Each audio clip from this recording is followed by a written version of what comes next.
Hello students, my name is Pankaj Pathania और आपका जो वो इंजीनियरिंग फिजिक्स के लेक्चर सीरीज में स्वागत है। आज जो मैं आपके साथ जो दो न्यूमेरिकल डिस्कस करने वाला हूँ वो बेसिकली पॉइंटिंग वेक्टर पे बेस्ड है। हमने इलेक्ट्रोमैग्नेटिक थ्योरी में बच्चों जो है वो पॉइंटिंग वेक्टर और पॉइंटिंग थ्योरम का कॉन्सेप्ट हमने पढ़ा था और हमें ये पता चला था कि इलेक्ट्रोमैग्नेटिक वेव जब प्रोपोगेट करती है वो अपने साथ एनर्जी कैरी करती है। ठीक है, तो एनर्जी कैरी करते यदि हम यहाँ बात करें कि इलेक्ट्रोमैग्नेटिक वेव प्रोपोगेट कर रही है तो अपने साथ एक जो है वो एनर्जी कैरी करती है और वो एनर्जी फ्लक्स जिसे हम बोलते हैं that is E cross H. ये एस जो है वो पॉइंटिंग वेक्टर है। यदि इस पर्टिकुलर पॉइंट पे हम ई और एच का क्रॉस ले लें तो हमें टोटल जो एनर्जी फ्लक्स वो हमें पता चल जाए कितनी एनर्जी कैरी कर रही है उस पर्टिकुलर पॉइंट पे इलेक्ट्रोमैग्नेटिक वेव।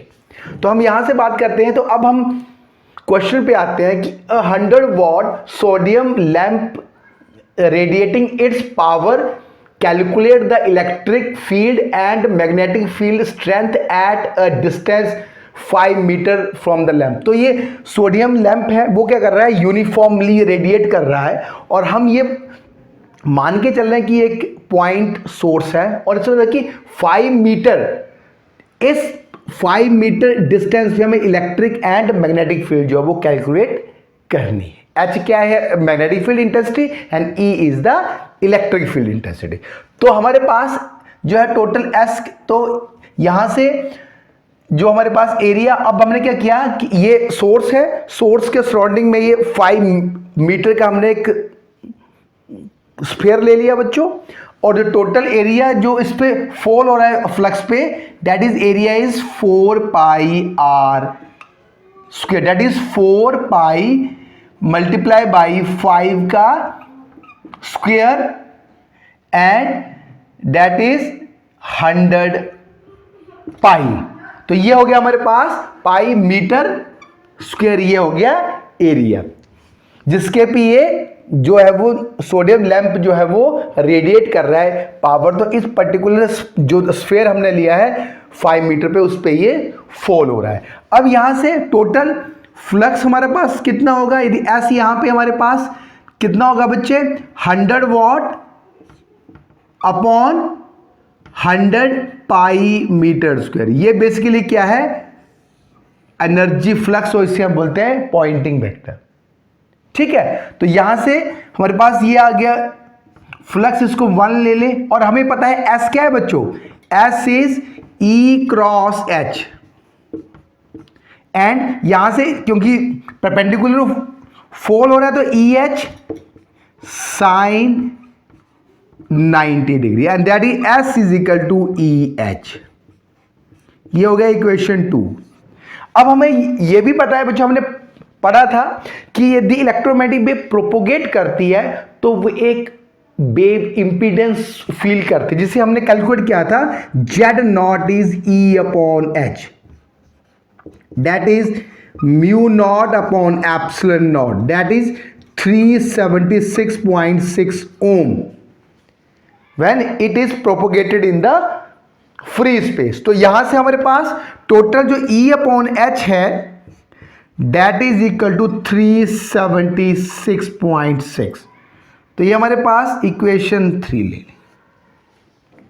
ठीक है, अब इक्वेशन 2 जो है, अब इक्वेशन 2 को हम एस की वैल्यू यहां पे लिख लें, दैट इज 100 वॉट अपॉन 100 पाई। यहां से हम एस जो है आ गया, अब एस जो है that is E by H और एस जो है वो हमारे पास कितना है बच्चों, एस यहां से कैलकुलेट कर लें,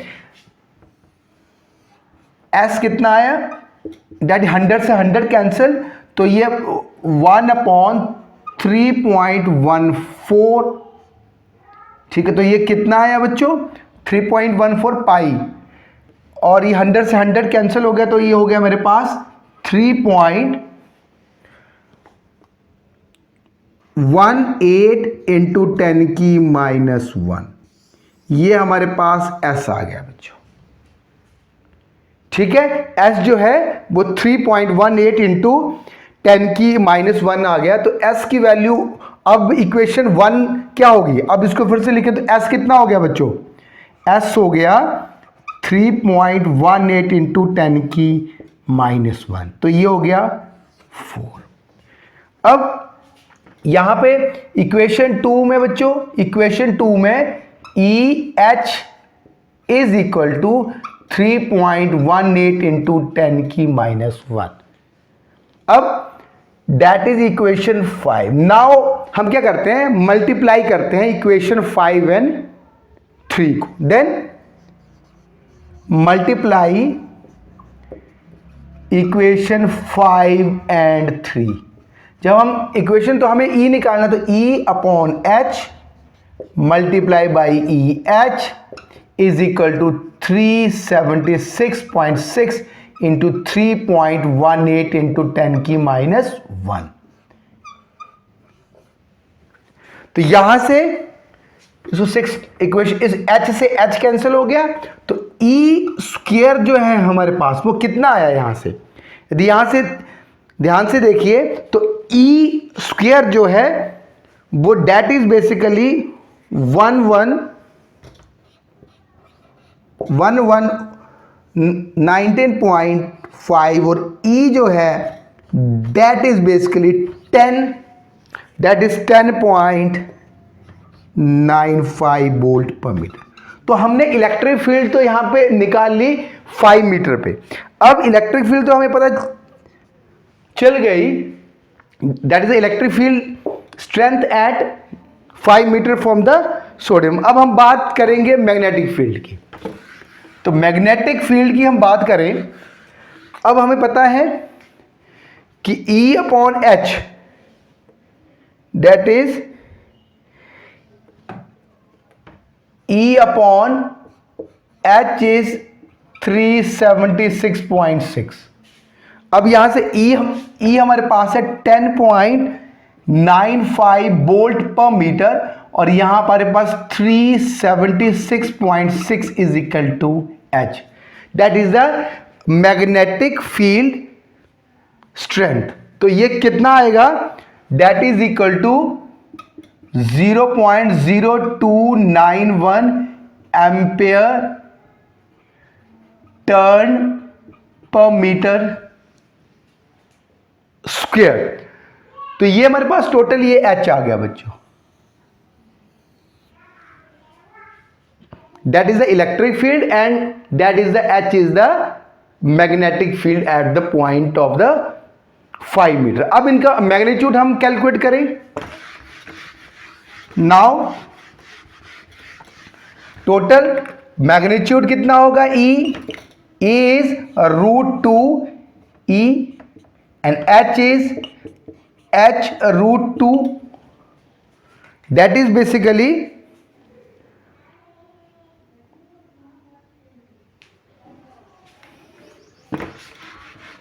तो ये तो अब हमारे पास E जो है that is 10.95 volt per meter and magnetic field is 0.0291 ampere turn meter square. Understand. Now हमें ये कैलकुलेट करना था, क्या कैलकुलेट करना था, electric field and magnetic field strength at distance 5 meter from the lamp. तो ये टोटल हमारा इलेक्ट्रिक एंड मैग्नेटिक फील्ड। आप यहां से देखिए कि जो मैग्नेटिक वाला इफेक्ट है उसमें बहुत कम है as compare to the electric effect. ठीक है बच्चों। नाउ हम क्वेश्चन सेकंड पे आते हैं। Now the question number 2, if earth receive 2 calorie per minute per centimeter square solar energy, what are the amplitude of electric and magnetic field of radiation? तो हम यहां पे जो पहले तो क्वेश्चन को समझ लेते हैं कि ये जो अर्थ है वो क्या कर रहे हैं, यहां से सन से लाइट आ रही है अर्थ पे, कितनी है, that is 2 calorie per minute per centimetre square, that is totally flux S. हमने पढ़ा था कि इलेक्ट्रोमैग्नेटिक वेव जो है वो क्या करती है, एनर्जी कैरी करती है, और कितना एनर्जी फ्लक्स है वो बताता है पॉइंटिंग वेक्टर। ठीक है, अब ये क्योंकि ये परपेंडिकुलर फॉल हो रहा है, क्योंकि अर्थ और सन के बीच में डिस्टेंस बहुत ज्यादा, तो that is strike to the on the perpendicular, यहां पे स्ट्राइक करा, तो S is equal to E H sine 90 degree. तो यहां पे S कितना है, S is equal to E H, that is 1। अब S कितना हमारे पास गिवन है 2 calorie per minute per centimetre square. अब इसको जूल में कन्वर्ट कर ले, 1 calorie is 4.18 joule multiply by 10⁴, इसको मीटर में कन्वर्ट करना upon 60, that is convert into the second. तो यहां से जब हम इसको कैलकुलेट करेंगे, मतलब ये आ गया जूल पर सेकेंड पर मीटर स्क्वायर। जब हम इसको S को कैलकुलेट करेंगे तो S हमारा आएगा 1400। इसको जब आप सॉल्व करोगे बच्चों तो ये 1400 आएगा, और S जो है वो from equation 1 1400 is equal to E by H. ये हो गया इक्वेशन 2। अब हमें पता है कि इलेक्ट्रोमैग्नेटिक वेव जब प्रोपोगेट करती है तो EH, हमने यहां भी बात की है कि E upon H in the free space mu not upon epsilon naught, ये 376.6 ohm, that is the impedance field by the electromagnetic wave in free space. तो यहां से ये हो गया हमारे पास equation 3। Now multiply equation 2 and equation 3। अब हमें इक्वेशन 2 एंड इक्वेशन 3 को हमने यहां पे मल्टीप्लाई करना है, तो क्या होगा जरा देखिए, E H multiply by E upon H and is equal to 376.6 multiply by the that is 1400। तो ये H से H कैंसिल, तो E square is equal to, तो यहां से हमारे पास जो E स्क्वायर आएगा बेसिकली वो होगा 5.24 इंटू 10⁵ अप्रोक्सीमेट जो होगा।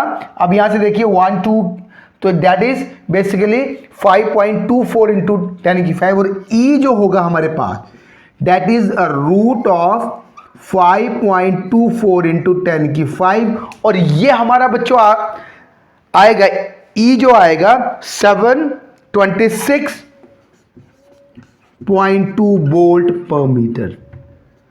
ये हमारे पास इलेक्ट्रिक फील्ड मिल गई। ठीक है, अब इसी तरह से हम यहां से मैग्नेटिक फील्ड भी कैलकुलेट कर लेंगे बच्चों। तो मैग्नेटिक फील्ड कैलकुलेट करने के लिए अब H, अब हमारे पास E जो आ गया that is 726.2 volt per metre. अब हम यहां से H कैसे निकाले, E अपॉन एच इज 376.6, तो यहां से E तो H क्या होगा 726.2 अपॉन 376.6। तो ये हमारे पास टोटल जो आया यहां पे H, वो हमारे पास आ गया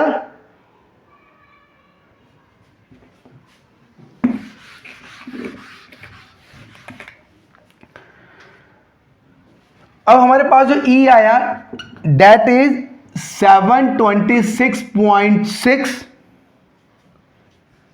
2 वोल्ट पर मीटर। अब इसके बाद अब हम निकालेंगे H, तो EH कितना है हमारे पास that is 1400 according to equation 3। तो इक्वेशन 3 हम लेंगे तो EH इज इक्वल टू 1400 और H जो होगा वो 1400 अपॉन 726.2 वोल्ट पर मीटर। अब यहां से H जो हमारा आएगा बच्चों वो कितना आएगा, H जो आएगा वो आएगा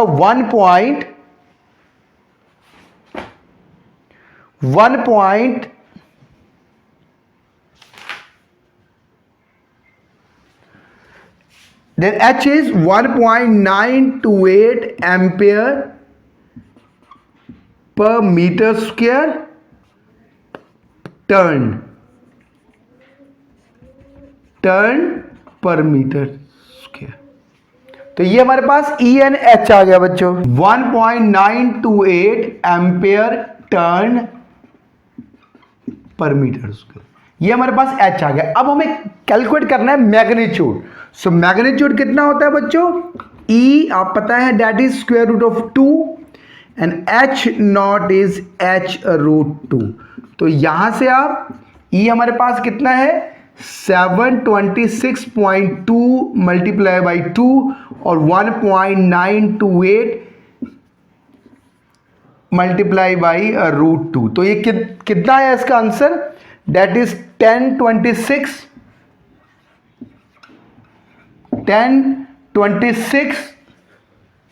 1026.8 वोल्ट पर मीटर, और H जो है दैट इज basically 2.726 ampere turn per meter square. तो ये हमारे पास एम्पलीट्यूड आ गए बच्चों, these are the amplitude of electric and magnetic field at the surface of the earth. तो ये क्वेश्चन बहुत इंपॉर्टेंट है, और भी क्वेश्चन आप ट्राई करना, और कोई भी प्रॉब्लम होगी तो चैट बॉक्स में शेयर करना। और थैंक यू वेरी मच।